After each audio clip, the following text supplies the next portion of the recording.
రవి గారు మనం చూస్తున్నాము ఎప్పుడూ లేని ఒక రకమైన ఉత్కంఠ, ఒక రకమైన అన్సర్టినిటీ ఆంధ్రప్రదేశ్ ఫలితాలపై కనిపిస్తోంది. గత ఎన్నికల్లో కానీ, అటు తెలంగాణలో కానీ, అలాగే రాష్ట్ర విభజన జరిగిన తర్వాత కూడా ఎప్పుడు ఎవరు రాబోతున్నారనేది ఒక నెల రోజుల ముందు ఒక స్పష్టత వచ్చేసింది. లేదంటే పోలింగ్ జరిగిన ఒక 2-3 రోజుల్లోనే ఒక స్పష్టత వచ్చేసింది. కానీ ఇంకా ఆంధ్రప్రదేశ్లో ఒక రకమైన అనిశ్చితి కొనసాగుతూనే ఉంది. మేమే వస్తున్నామని ముఖ్యమంత్రి వైఎస్ జగన్మోహన్ రెడ్డి అంటున్నారు. సర్వేలన్నీ మాకు అనుకూలంగా ఉన్నాయని కూటమి నేతలు చెప్తున్న వాతావరణం. వీటిపై మీ స్పందన ఏంటి సతీష్, నేను చాలా కాలం నుంచి ఎన్నికలు చూస్తున్నా. ముందు విద్యార్థిగా ఉన్నప్పటి నుంచి ఇప్పటి వరకు జర్నలిస్ట్ గా కూడా సార్? ఎప్పుడు ఇలాగే ఉంటుంది సతీష్. సార్. ఇదేమి పెద్ద అసాధారణమైన విషయం కాదు. హ్మ్. కాకపోతే ఈసారి ఒక శిబిరం మౌనం ఎక్కువగా పాటించడం వల్ల ఈ పరిస్థితి ఒకటి వస్తుంది. హ్మ్. గతసారి మీతో నేను కూర్చున్నప్పుడు చంద్రబాబు మౌనం అదే అనుమానం అన్నటువంటిది దాదాపు ఒక థీమ్ లాగా ఈ 10 రోజులు అదే నడిచింది. అవును సార్.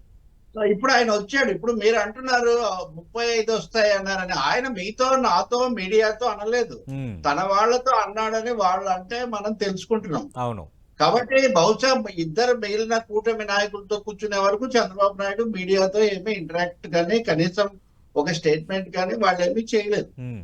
రెండోది, జగన్మోహన్ రెడ్డి ఏమో లండన్ నుంచి ఒక ట్వీట్ పంపించి ముందుగానే నేను మళ్ళీ ప్రమాణ స్వీకారం చేస్తానని చెప్తున్నారు. ఆయన చెప్తున్నారు కాబట్టి అదే నిజమవుతుందని, ఈయన చెప్పలేదు కాబట్టి వీళ్ళు అని నేనే కామెంట్ చేయడం లేదు. హ్మ్. కానీ ఒక ఎక్స్టర్నల్ ఫ్యాక్టర్స్ మనం అబ్జర్వ్ చేసినప్పుడు కూటమి లేదా ఎన్డీఏ అన్నది మొన్నటి వరకు మౌనంగా ఉండి 2 రోజులుగా వాళ్ళు మాట్లాడటం, మైండ్ గేమ్, సౌండ్ గేమ్ పెంచడం అనేది ఒకటి కనిపిస్తుంది. హ్మ్. వైఎస్ఆర్ పార్టీ శిబిరం విషయానికి వస్తే వాళ్ళు అప్పటి నుంచి ఇప్పటి వరకు మేము గెలుస్తామని చెప్తున్నప్పటికీ ఒక మూలన ఆ టెన్షన్ వాళ్ళలో కూడా కనిపిస్తుంది. కాబట్టి స్పష్టంగా ఇరు శిబిరాలు కూడా టెన్షన్ గా ఉన్నాయి. కొద్ది రోజుల కిందట ఇప్పుడు నాగన్న సరిగా వచ్చింది.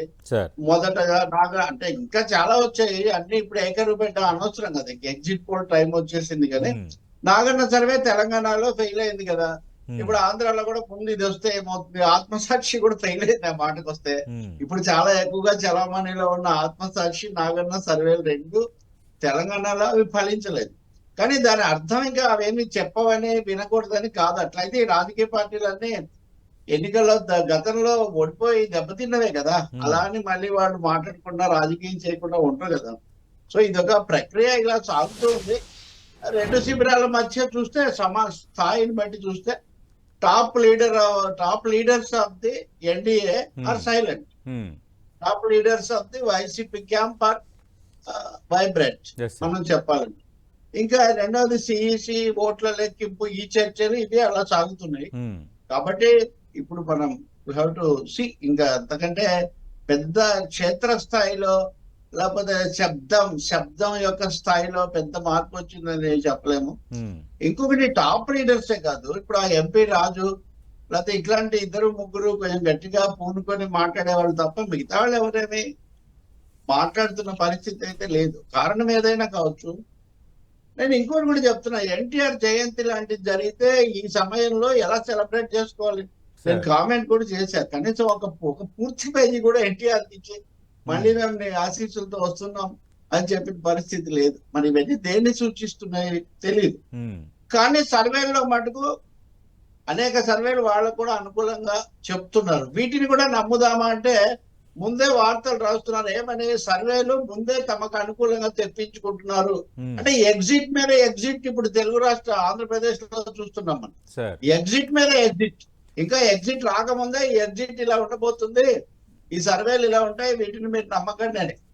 సో ఇంక మనం రేపు సాయంత్రం వరకు చూడాలి. రేపు సాయంత్రానికి కూడా ఈ అనిశ్చితి ఏదో తొలగిపోయి హ్మ్. ఒక ఒక వన్ సైడ్ వస్తుందని అనుకోలేము. ఇంకో సార్. ఒక్క చిన్న తేడా ఏమంటే, జాతీయ మీడియా సంస్థలు, మన పుల్లారావు గారు ఢిల్లీ వస్తారు కదా, హ్మ్. వాళ్ళేమో బీజేపీ, కాంగ్రెస్ లేదా ఎన్డీఏ ఇండియా కోణంలో వాళ్ళు చెప్తున్నారు. హ్మ్.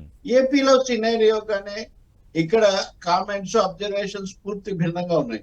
ఈ కారణం వల్ల మీరు చెప్తున్న అనిశ్చితికి ఇవన్నీ కారణాలుగా కనిపిస్తున్నాయి. ప్రజల్లో పెద్ద అనిశ్చితి ఉందని నేను భావించట్లేదు. సార్. వాళ్ళకు ఓట్లేసిన వాళ్ళకు తెలుసు ఏం జరగబోతుందో. హ్మ్. వాళ్ళు మనతో మనం అంతర్గతంగా మాట్లాడినప్పుడు వాళ్ళు షేర్ చేస్తున్నారు. ఆ సర్వే సంస్థలు కూడా షేర్ చేస్తున్నారు. సార్. వాటిని ముందుగానే నమ్మొద్దు అని చెప్పే వాళ్ళని మనం ఏం చేయలేము. అందరినీ నమ్మాలి, అందరిని అనుమానించుకోవాలి, అందరినీ నమ్మి సార్ మన అంచనాకు మనం రావాలి. వినదగున ఎవరు చెప్పినా వినినంతనే వేగపడక వివరింపదగును, సార్ వినాలి. యా రవి గారు, అంటే వాలంటీర్స్ లాంటి ఇలాంటి ఫోర్సెస్ కూడా పనిచేస్తాయి, అండర్ ఎస్టిమేట్ వేస్తున్నారేమో వైసీపీ స్ట్రెంగ్స్ అని పుల్లారావు గారు అంటున్నారు. మీరు కూడా మొన్న ఈ కుటుంబాలు వీటి కోసం మాట్లాడినప్పుడు సీఎం రమేష్ ఆయన కొన్ని వ్యాఖ్యలు చేయటం, వెంటనే మీరు దానికి కౌంటర్ ఇవ్వటం, ఇదంతా జరిగింది. బాగా ట్రెండింగ్ కూడా అదైన వాతావరణం. నిజంగా ఇవి పనిచేసే వాతావరణం ఉందా? వైసీపీ అనుకుంటున్న స్ట్రెంగ్స్ ఏవైతే ఉన్నాయో పనిచేసే వాతావరణం? మొదటి విషయం ఏమంటే ఈ చర్చలన్నీ కూడా కొంచెం హుందాగా వాటి కొంచెం భిన్నంగా జరిగి ఉండాలి. దురదృష్టవశాత్తు ఈ మీడియా వార్ అనేది మరీ ఎక్స్టెండ్ అయిపోయి ఇప్పుడు మీ ఛానల్ కూడా వాళ్ళు బహిష్కరించారు కదా. కాబట్టి ఇక్కడ సమస్య ఏమొస్తుందంటే ఎవరు ఏం చెప్పినా కానీ మనకు వీ హ్యావ్ నో స్టేక్స్ అండి. మాట్లాడే వాళ్ళకు వాళ్ళు గెలుస్తారు వీళ్ళు గెలుస్తారు, లేదు వామపక్ష భావాలంటే కూడా వాళ్ళే మెయిన్ ప్లేయర్స్ కాదు ఈ గేమ్ లో. కానీ పుల్లారావు చెప్పింది అది కరెక్ట్, అది ముఖ్యమైన ఫ్యాక్టర్. వాలంటీర్ల యొక్క పాత్ర పట్ల తెలుగుదేశం పార్టీకి స్థిరత్వం లేకుండా పోయింది. వాలంటీర్ల మీద పవన్ కళ్యాణ్ ఒకప్పుడు చాలా ఏమన్నా అన్చారిటబుల్ గా ఆయన కామెంట్స్ చేశారు. తర్వాత దాని నుంచి ఆయన వెనక్కు వెళ్ళలేకపోయారు. చంద్రబాబు నాయుడు సర్దుబాటు చేసుకోవడానికి ప్రయత్నించి రకరకాలుగా చేశారు. ఈ వాలంటీర్స్ అనే వాళ్ళను జగన్మోహన్ రెడ్డిని సైకో అనండి, ఇంకోటి అనండి, ఆయన కార్పొరేట్ డెలివరీ మెకానిజం లాగా కింద దాకా పెట్టి మనకి ఎట్లా అయితే జెప్టోలు లేకపోతే ఇంకొక జొమాటోలు వస్తున్నాయో ఆ పద్ధతిలో వాళ్ళ ద్వారా డెలివరీ చేశాడు. వీళ్ళు చేసిన డెలివరీ చూశారు కానీ వాళ్ళ ద్వారా జరిగే డెలివరీ చూడలేదు. ఇందులో ఇదేమి చట్ట విరుద్ధమైంది కాదు. పైగా ఎన్నికల కమిషన్ తీసుకున్న ఒక నిర్ణయం, వాళ్ళు దీనికి దూరంగా ఉండాలనడం ద్వారా వాళ్ళకి స్వేచ్ఛ కలిగింది. వాళ్ళ ఇష్టం ప్రకారం చేశారు. దొరుకుతున్నటువంటి వస్తున్న సమాచారం ప్రకారం మధ్యాహ్నం తర్వాత పోలింగ్ పెరిగింది అంటే ఇక్కడ ఏజెంట్ గా ఉండి రిలీవ్ అయిపోతున్న వాడు చీటీ రాసి ఎవరెవరు రావట్లేదు అనేది చెప్తే ఈ వాలంటీర్లు పెద్ద ఫోర్స్ గా ఉండి వాళ్ళందరినీ తెచ్చి ఓటు వేయించినటువంటి ఒక ప్రక్రియ ఉంది. ఇప్పుడు నేను ఇది వరకు వాళ్ళ బయట కనిపిస్తున్న చిహ్నాల గురించి చెప్పాను, కానీ అంతర్గతంగా చెప్పాలంటే వాలంటీర్లు అనండి, లేకపోతే లోయర్ క్లాసెస్ లోయర్ సెక్షన్స్ అనండి, lower in the sense financial గా లేదా ఇంకో విధంగా నేను వాడడం లేదా పదము, దిగువ వర్గాల వాళ్ళు భారీ ఎత్తున వచ్చి ఓటేశారు. దాన్ని కూడా ఆ ఊపులో ఒకటే విధంగా అంచనా వేశారు. నిజంగా రేపు ఫలితం ఎలా ఉంటుంది? మూడోది యాంటీ ఇన్కంబెన్స్. తెలుగుదేశం లేదా ఎన్డీఏ వాళ్ళ అంచనాలు చాలా వరకు ప్రభుత్వం మీద తీవ్రమైన కసి ఉంది, ఎప్పుడెప్పుడు ఓడిద్దామా అని చూస్తున్నారు అన్నది వాళ్ళ నెరేటివ్. కానీ మీరు ప్రణయ్ రాయ్ లాంటి ఆయన చెప్పింది వింటే కూడా భారతదేశంలో 47 నుంచి 77 వరకు, 77 నుంచి 2002 వరకు యాంటీ ఇన్కంబెన్సీ మారి ఇప్పుడు 50-50గా ఉంది. ప్రభుత్వాల పట్ల తీవ్ర వ్యతిరేకత. ఇప్పుడు మోదీ సంగతి చూస్తున్నాం కదా, తర్వాత మనం జాతీయ చర్చించినప్పుడు.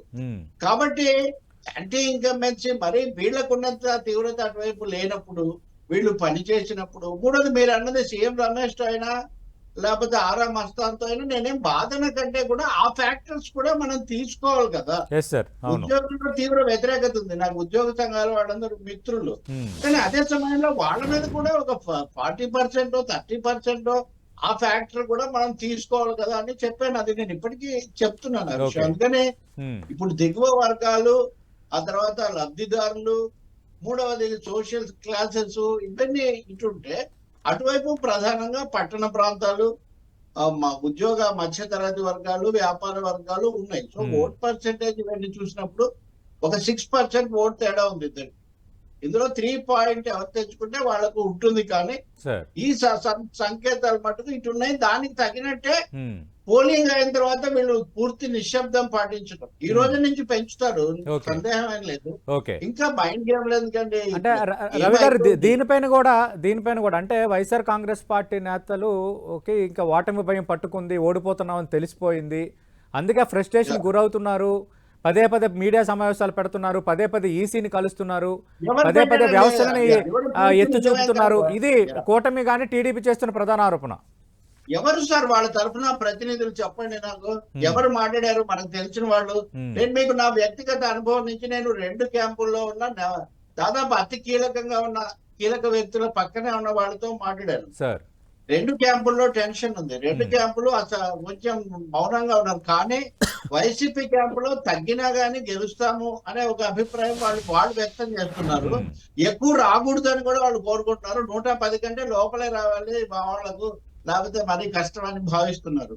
టీడీపీ దగ్గరికి వచ్చేసరికి సర్వేలు అవి ఇవి చెప్తున్నారు. ఫైనల్ గా చెప్పాలంటే సతీష్ చాలా క్లోజ్ గా ఉండే మిత్రుడు టీడీపీ క్యాంప్ లో, సార్ మేము అసలు ఎగ్జిట్ పోలే చేయలేదు, ప్రీ పోలే చేయలేదు, ఏప్రిల్ తర్వాత మేము అసలు ఏమీ చేయించలేదు అనే మాట ఆయన చెప్తున్నాడు. ఉమ్, అంటే వాళ్ళు కమిట్ కావడానికి వాళ్ళు సిద్ధంగా లేరు. ఓకే ఇప్పుడు మీరు నిన్న మీరు వెరిఫై చేసింది కూడా చంద్రబాబు ఎవరికో చెప్పారని చెప్తే అది మనం వింటున్నాం, కానీ అవును సార్ వీళ్ళిద్దరు చెప్పేది అప్పుడు నిజం కాదని చెప్పగలను నేను. ఉమ్, అంటే జగన్ మాకు 150 పైన గతసారి కంటే ఎక్కువ వస్తాయని ఆయన చెప్పినా, ఉమ్, చంద్రబాబు నాయుడు కూడా 30 వాళ్ళకి వస్తాయంటే అర్థం మాకు 150 వస్తాయనే కదా. అంతే సార్ దాదాపు అంతే కదా. అసలు ఎవరికో చెప్పారని చెప్తున్న ఈ ఇద్దరి స్టేట్మెంట్స్ కూడా ఎగ్జాజరేషన్స్, అతిశయోక్తులు. ఉమ్, అతిశయోక్తులు లోపలేమో అభద్రత పెట్టుకొని పైకి వీళ్ళు అతిశయోక్తులు చెప్తున్నారు. ఉమ్, ఇలాంటి సమయంలో ప్రజలు సమయంతో సహనంతో చూడాల్సినటువంటి ఒక అవసరం ఉంది. ఈ వన్ సైడ్ వారని ఇద్దరు నమ్మడం లేదు. ఉమ్, ఈ two sides are also worried about the are tense about the reason. Sir ఇప్పుడు అధికారంలో ఉన్న పార్టీ కాబట్టి మేము మళ్ళీ వస్తామని వాళ్ళు కొంచెం గట్టిగా చెప్తున్నారు. అంతవరకే. సర్వేలు కూడా ఎక్కువ చేయించారు. నా వివరాలు కూడా ఉన్నాయి మీకు కావాలంటే. సార్ టీడీపీ వాళ్ళు 4 సర్వేలు చేస్తే వైసీపీ వాళ్ళు 5 ఫారాలను నింపించుకొని ఉమ్, పోలింగ్ తర్వాత కూడా అది కొనసాగించారు. మీరు ఇంకా తర్వాత మైక్రో ఎప్పుడన్నా మనం చేయొచ్చు, కానీ ఇప్పుడు ఇంకా అనవసరం కదా. రేపు ఎగ్జిట్ వచ్చాక సార్ మనం దాని మీద ఎగ్జిట్ ఎలా ఉంటుంది అన్నది కూడా సూచనలు చెప్తున్నారు. ఉమ్, పెద్దగా ఇప్పుడు చూస్తున్న దానికి భిన్నంగా ఏదో ఉండకపోవచ్చు అని. అందుకనే ఒక విధంగా మన నేషనల్ సంస్థలు, జాతీయ సంస్థలు చెప్పేది, సార్ జాతీయ సంస్థలన్నీ పుల్లారావు గారు మాట వింటాయి. అక్కడ ఢిల్లీలో ఉమ్, ఉన్న వర్గాల కంటే ఎక్కువగా పనిచేస్తాయి. Um, but we have to wait. Okay right. Sir debate ముగించే ముందు తెలకపల్లి రవి గారు, అంటే ఈ విధంగా ఒత్తిడికి గురవుతున్న వాళ్ళకి, ఈ బెట్టింగ్లతో లక్షలు పోస్తున్న వాళ్ళకి, వీళ్ళందరికీ మీరు ఏదో సీనియర్ అనలిస్ట్గా, సీనియర్ ఎడిటర్గా మీరు ఇచ్చే సజెషన్ ఏంటి సార్?